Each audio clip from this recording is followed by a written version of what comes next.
इसमें हम general physiology में देखते हैं। तो इसमें पहले माउथ आता है और माउथ में break down of food particles होती है। Assist in producing spoken language, यानी इससे स्पोकन लैंग्वेज भी प्रोड्यूस होती है।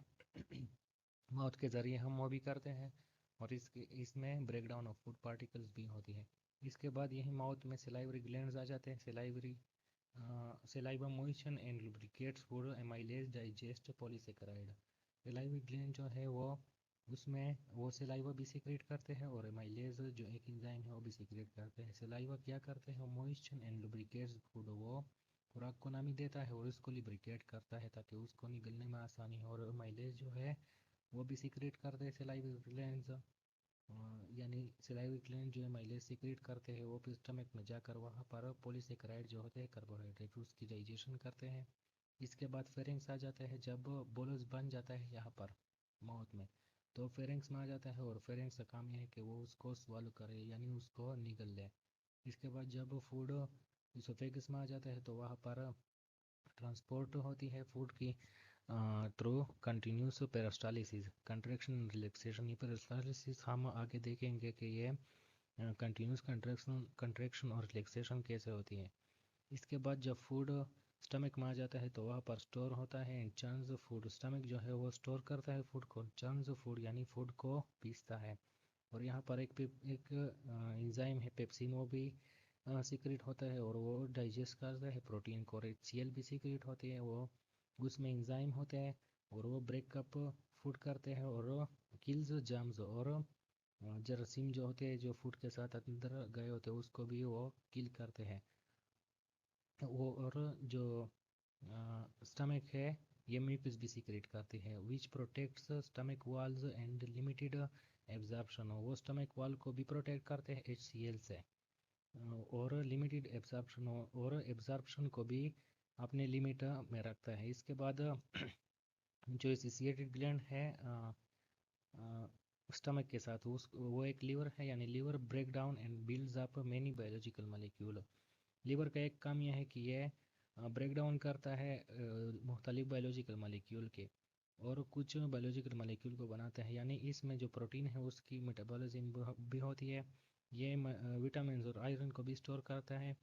और इसमें जो ओल्ड ब्लड सेल्स होते हैं, रेड ब्लड सेल्स, वो भी इसमें डिस्ट्रॉय होते हैं। और इसका जो स्टमक के साथ काम है यानी GIT में इसका जो काम है वो ये बाइल सीक्रेट करते हैं और बाइल डाइजेशन में हेल्प करता है। और बाइल जो है जब ये सीक्रेट करते हैं तो ये इस गल ब्लैडर में पहले स्टोर हो जाते हैं, तो उसके बाद ये बाइल डक्ट के ज़रिए यहाँ स्टमक में आता है। इसके बाद पेंक्रियाज है। पेंक्रियाज में हार्मोन्स जो है वो रेगुलेट ब्लड ग्लूकोज लेवल। ये पेनक्रियाज जो है ये हार्मोन सीक्रेट करते हैं और वो हार्मोन जो है वो ब्लड ग्लूकोज लेवल जो है उसको रेगुलेट करती है। यानी ये इंसुलिन ग्लूकागान सीक्रेट करते हैं। इंसुलिन हमारे ब्लड ग्लूकोज लेवल जब हाई हो जाता है तो उसको सप्रेस करता है और ग्लूकागान जब लो होता है तो ये उसको बढ़ाता है। इसके बाद ये बाइकार्बोनेट्स सीक्रेट करता है स्टमक में, जो न्यूट्रलाइजेशन करता है एसिडिक इन्वायरमेंट को। इसके बाद ये ट्रेप्सिन एंड कीमोट्रेप्सिन भी सीक्रेट करते हैं जो प्रोटीन की डाइजेशन करता है। माइलेज भी सीक्रेट करते हैं जो पॉलीसेकेराइड की डाइजेशन करता है। और लाइपेज भी सीक्रेट करते हैं जो डाइजेशन करता है लिपिड्स की। इसके बाद जब फूड स्मॉल इंटेस्टाइन में यहाँ से आ जाता है तो स्मॉल इंटेस्टाइन में जो है ये कंप्लीट डाइजेशन होती है यहाँ पर, यानी मुकम्मल डाइजेशन यहाँ पर हो जाती है। फूड अगर प्रोटीन है तो वो अमीनो एसिड में चेंज हो जाता है, अगर कार्बोहाइड्रेट्स है तो वो ग्लूकोज में कन्वर्ट हो जाता है। इस तरह लिपिड्स ग्लाइसरॉल और फैटी एसिड में तब्दील हो जाता है। और यहाँ पर जो है एब्जॉर्प्शन ऑफ न्यूट्रिएंट होती है, वाटर भी यहाँ पर एब्जॉर्ब होती है। और यहाँ पर इंजाइम भी सीक्रेट होते हैं जिसमें पेप्टाइडेज है जो प्रोटीन डाइजेस्ट करते हैं, सक्रेज जो है वो शुगर्स को डाइजेस्ट करते हैं, माइलेज जो है जो वो पॉलीसेकेराइड को डाइजेस्ट करते हैं। इसके बाद खुराक लार्ज इंटेस्टाइन में आ जाता है और लार्ज इंटेस्टाइन में जो पानी रहता है ये चाइम यहाँ पर जब आ जाता है तो इसको हम चाइम कहते हैं या काइम कहते हैं। इसमें रीअब्जॉर्प्शन जो वाटर बचा होता है उसकी रीअब्जॉर्प्शन होती है और आयन की, और यहाँ पर इससे फिसिस बन जाती है। इसके बाद ये रेक्टम में आ जाता है और इसके बाद ये इसके ज़रिए ये फिसिस जो है ये बाहर निकल जाते हैं। Topic is layers of GIT. There are three main layers of GIT in which we will look into. The first one is mucosa, the innermost lining of various organs, including the digestive, respiratory and reproductive system, serving as a protective barrier. यानी ये innermost lining है various organs की, जैसा कि digestive and respiratory और reproductive systems, और ये सर्व करता है एज अ प्रोटेक्टिव बैरियर, यानी ये प्रोटेक्ट करता है इन सिस्टम को, डाइजेस्टिव सिस्टम को, रिस्पायरेटरी और रिप्रोडक्टिव सिस्टम को। इसके बाद म्यूकोसा में 3 और लेयर्स होते हैं, जिसको पहला लेयर जो है इसको हम एपिथेलियम कहते हैं। The outer most layer of mucosa responsible for absorption, secretion and protection against pathogens. ये एपिथेलियम जो है ये outer most layer of mucosa है, यानी अगर हम जीआईटी को देखें,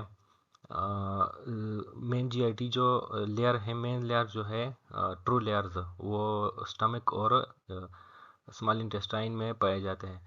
तो वहाँ पर म्यूकोसा जो है वो पहला लेयर है जो म्यूकस से बना होता है।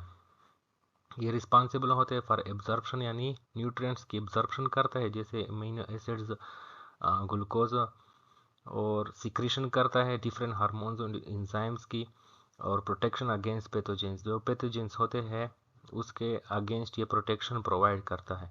इसके बाद लेमिना प्रोप्रिया है, the middle layer of mucosa containing connective tissues, blood vessels and immune cells. ये लेमिना प्रोप्रिया मिडल लेयर है of mucosa containing connective tissue. इसमें कनेक्टिव टिश्यूज होते हैं, ब्लड वेसल होते हैं, जिसके ज़रिए जो न्यूट्रिएंट्स एब्जॉर्ब होते हैं वो इसके ज़रिए ट्रेवल करते हैं और डिफरेंट सेल्स तक पहुंचते हैं। एंड इम्यून सेल्स, और इम्यून सेल्स भी होते हैं, जैसे कि macrophages, plasma cells, T lymphocytes. ये जो डेब्रिस होता है या डेड सेल्स होते हैं उसको खत्म करते हैं, सपोर्टिंग द एपिथेलियम, और सपोर्ट करते हैं एपिथेलियम को, जो फर्स्ट लेयर है, फैसिलिटेटिंग न्यूट्रिएंट एक्सचेंज, यानी न्यूट्रिएंट एक्सचेंज, न्यूट्रिएंट जो यूजफुल न्यूट्रिएंट है वो जब एब्जॉर्ब होते हैं तो इसमें जो ब्लड वेसल्स है इसके ज़रिए ट्रांसपोर्ट होते हैं। इसके बाद तीसरी लेयर जो है इसकी म्यूकोसा की, ये है muscularis mucosa. The innermost layer, ये इनर मोस्ट लेयर है ऑफ म्यूकोसा। म्यूकोसा है कंसिस्टिंग ऑफ स्मूथ मसल्स, इसमें स्मूथ मसल्स होते हैं, fibre aiding in the movement, ये मूवमेंट में मदद करते हैं, and folding of the mucosal surface for efficient absorption and secretion, और इसमें फोल्डिंग्स भी होते हैं जो इफिशिएंट एब्जॉर्प्शन एंड सिक्रीशन में मदद करते हैं। यानी एब्जॉर्प्शन और सिक्रीशन इसमें ज़्यादा होती है क्योंकि इसमें फोल्डिंग्स ज़्यादा होती है, तो इसका सरफेस एरिया ज़्यादा होते हैं, और इसमें जो मूवमेंट है वो भी होती है क्योंकि इसमें स्मूथ मसल्स पाए जाते हैं। Now we will look into second layer, which is the submucosa, tissue layer located beneath the mucosa in various organs including the digestive tract। ये वो टिश्यू की लेयर है जो beneath यानी नीचे पाई जाती है म्यूकोसा में, म्यूकोसा के नीचे पाई जाती है, और डाइजेस्टिव ट्रैक्ट में भी ये होती है। ये सेकेंड लेयर है ऑफ जीआईटी की। It is composed of dense connective tissue, यानी इसमें कनेक्टिव टिश्यू जो है वो ज़्यादा होती है, ब्लड वेसल होती है और लिम्फेटिक वेसल्स होती है। लिम्फेटिक वेसल्स का ये काम है कि ये सेल जो जर्म्स होते हैं ये उसको रिमूव करने में मदद करते हैं, यानी जो जर्म्स फूड के साथ अंदर जा चुके होते हैं उसको ये रिमूव करने में मदद करते हैं। नर्व्स भी होते हैं, और नर्व्स का ये काम है कि ये सिक्रीशन, डाइजेशन और मोटिलिटी यानी कंट्रैक्शन और रिलैक्सेशन को कंट्रोल करते हैं। इसके बाद थर्ड लेयर आ जाती है muscularis layer of GIT. It is the layer of smooth muscles tissue found in the gastrointestinal tract. ये स्मूथ मसल्स टिश्यू की एक लेयर है जो गैस्ट्रोइंटेस्टाइनल ट्रैक्ट में पाई जाती है, और यानी इसमें स्मूथ मसल होती है। इसका फंक्शन क्या है, रिस्पॉन्सिबल फॉर पेरिस्टालिसिस, ये पेरिस्टालिसिस के लिए रिस्पॉन्सिबल होती है, जो रिदमिक कंट्रैक्शन और रिलैक्सेशन है। और ये पेरिस्टालिसिस का ये काम है कि ये प्रोपेल करती है food along the digestive tract, यानी डाइजेस्टिव ट्रैक्ट में जो फूड है उसको नीचे लेकर जाती है, and for mixing and churning food during digestion. और ये पेरिस्टालिसिस का ये काम भी है कि ये mixing and churning of food करती है, यानी मिक्स करती है डिफरेंट एंजाइम्स के साथ और इसको पीसती है। मस्कुलरिस लेयर में लॉन्गिट्यूडल और सर्कुलर मसल्स होते हैं जो कंटिन्यूसली कंट्रैक्शन और रिलैक्सेशन करते हैं। तो पेरिस्टालिसिस हम आगे देखेंगे कि ये कैसे कंट्रैक्ट और रिलैक्स होते हैं, आगे लेक्चर्स में हम इसको देखेंगे। So we will look into another layer of GIT, which is serosa. The outermost layer of digestive tract composed of thin connective tissue and epithelial cells. ये outermost layer है यानी आखिरी लेयर है डाइजेस्टिव ट्रैक्ट की, और ये connective tissue और epithelial cell से बना होता है। और फंक्शन क्या है? प्रोवाइड प्रोटेक्शन लुब्रिकेशन, ये प्रोटेक्शन देता है, लुब्रिकेशन यानी लुब्रिकेशन करता है ऑफ डाइजेस्टिव ऑर्गन के, रिड्यूसिंग फ्रिक्शन यानी फ्रिक्शन कम करता है। यानी जब मिक्सिंग और चर्निंग और रिलैक्सेशन कंट्रैक्शन होती है तो वेयर टेयर इसमें नहीं होती, क्योंकि ये इसको लुब्रिकेट करता है जीआईटी को during movement and preventing infection, और इन्फेक्शन से बचाता है, और इंजरीज यानी एक्सटर्नल इंजरीज जो होती है उससे बचाता है। ये डायग्राम है लेयर्स ऑफ जीआईटी का। यहाँ पर इंटेस्टाइनल विलाई यानी इंटेस्टाइन में भी यही लेयर पाए जाते हैं और स्टमक में भी ये पाए जाते हैं। ये जो विलाई होते हैं जो एब्जॉर्प्शन करते हैं, उसके बाद ये म्यूकोसा है जो हमने पढ़ा है, ये सब म्यूकोसा, ये मस्कुलर लेयर और ये सीरोसा। और ये मस्कुलर म्यूकोसा है, ये सब म्यूकोजल प्लेक्सिस ऑफ मिजनर या इसको मिजनर प्लेक्सिस भी कहते हैं। ये यहाँ पर पाई जाती है, आगे हम पढ़ेंगे। इसका ये काम है कि ये सिर्फ डाइजेशन, सिक्रेशन और मोटिलिटी को कंट्रोल करता है।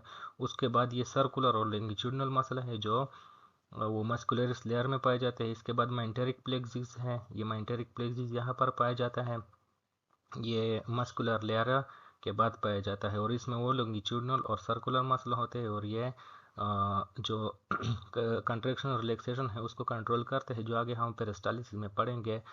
और ये विसरल पेरिटोनियम है सीरोसा का, यानी ये लेयर है सीरोसा का। अब हम आगे देखते हैं। इसके बाद लेयर ऑफ जीआईटी कंटिन्यूस है गैप जंक्शन। अब गैप जंक्शन किसको कहते हैं? अच्छा, जो ये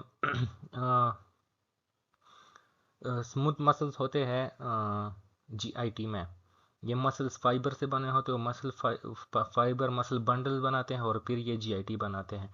तो ये मसल्स दो मसल्स फाइबर के दरमियान गैप जंक्शन होते हैं। अब gap junction in the gastrointestinal tract allow direct communication between neighbouring cell. जो मसल्स फाइबर होते हैं, मसल फाइबर सेल, उसमें डायरेक्ट कम्युनिकेशन ये इंश्योर करते हैं, aiding in the coordination of muscle contraction. और ये मसल कंट्रैक्शन में मदद करते हैं, सिक्रीशन में मदद करते हैं, और दूसरे डाइजेस्टिव प्रोसेस में कैसे मदद करते हैं कि ये मतलब ये एक, इस डायग्राम को देखते हैं, ये एक मसल फाइबर है और ये दूसरा, और ये इसके दरमियान ये गैप जंक्शन है। तो ये एक मसल फाइबर जब स्टिमुलेट हो जाता है तो इसके ज़रिए ये इस दूसरे मसल फाइबर से कम्युनिकेट करते हैं, फिर ये ऐसे तीसरे से चौथे से।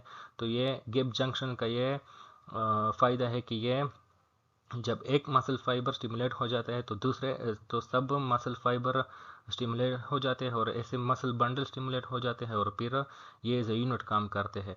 तो हम इसको देखते हैं यूनिटरी स्मूथ मसल। ये क्या है? It means that all the smooth muscle are connected by gap junction and act as a unit. इसका मतलब ये है कि ये जो जितने भी स्मूथ मसल्स फाइबर है ये गैप जंक्शन के जरिए कनेक्ट होते हैं और एक एज ए यूनिट काम करते हैं, जैसे कि मैंने आपको अभी बताया।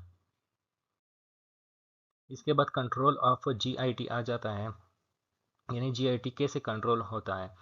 ये बाय ब्रेन भी कंट्रोल होता है और बाय स्पाइनल कार्ड भी कंट्रोल होता है। बाय ब्रेन जब पैरासिम्पैथेटिक कंडीशन होती है यानी रेस्ट कंडीशन होती है, तो ये by vagus nerve from hypothalamus having strong control up to large intestine and weak on rectum and anus. ये वेगस नर्व जो ब्रेन से आती है और ये नीचे इसका डाइजेस्टिव ट्रैक्ट पर काम करती हैं, तो ये इसको कंट्रोल करती है। और इसके फंक्शन क्या है? सिक्रेशन, डाइजेशन और मोटिलिटी, यानी सिक्रेशन करते हैं, डाइजेशन और मोटिलिटी यानी पेरिस्टालिसिस में यह वर्क करता है। जो वेगस नर्व है, 12 क्रेनियल नर्व्स पाए जाते हैं इंसान में, जो ब्रेन से आती है, जो 11 है वो हेड रीजन तक महदूद होती है, यानी वहाँ तक वो अपना काम करती है। और जो वेगस नर्व है, ये एक नर्व, ये नंबर 10 नर्व है वेगस नर्व, ये नीचे डाइजेस्टिव ट्रैक्ट आती है और वहाँ पर अपना काम करती है पैरासिम्पैथेटिक कंडीशन में। इसके बाद स्पाइनल कार्ड तब काम करता है डाइजेस्टिव ट्रैक्ट पर जब सिंपैथेटिक कंडीशन, फाइट और फ्लाइट कंडीशन होती है। तो इसमें जो स्पाइनल नर्व्स अपना काम करती है, इसमें थोरेसिक नर्व्स है। थोरेसिक नर्व्स में जो T8 to T12 ये 4 नर्व्स जो है ये अपना काम करती है। सेक्रम नर्व्स 3, 4, 5 ये अपना काम करती है। एंड नंबर 1 to 3 ये अपना काम। थोरेसिक नर्व्स जो है ये जो स्टमक और स्मॉल इंटेस्टाइन है इस पर अपना काम करती है डाइजेशन और मोटिलिटी में। और सेक्रम जो है ये लार्ज इंटेस्टाइन पर, और नंबर 1 to 3 जो है ये रेक्टम और एनस पर, यानी डिफिकेशन में को ये कंट्रोल करता है। जब वेगस नर्व्स को कोई इंजरीज हो जाती है तो स्पाइनल कार्ड वक्त के साथ साथ अपना जो काम है वो डेवलप कर लेती है और ये फिर कंट्रोल कर लेती है। यानी जब कोई ट्रामा स्पाइनल कार्ड को हो जाता है तो फिर वेगस नर्व कंट्रोल करती है इस पूरे सिस्टम को।